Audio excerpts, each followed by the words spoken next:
How to delete all posts on Facebook.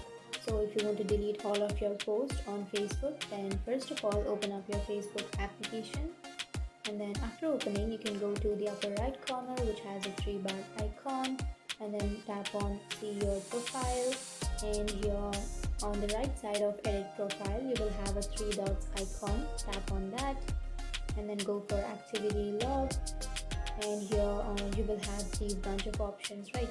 You can go for public post, and here you will have all of your posts that you have posted on your Facebook. So you can simply tap on all, which is on the upper left, and after tapping on all you can simply tap on the bottom right corner which has the three dots icon, and then you can tap on recycle bin, and here you will have an option of move to trash. You can simply tap on that, and that's it. That's how you delete your Facebook post all at once. And if you have any questions, feel free to comment below. Thanks for watching.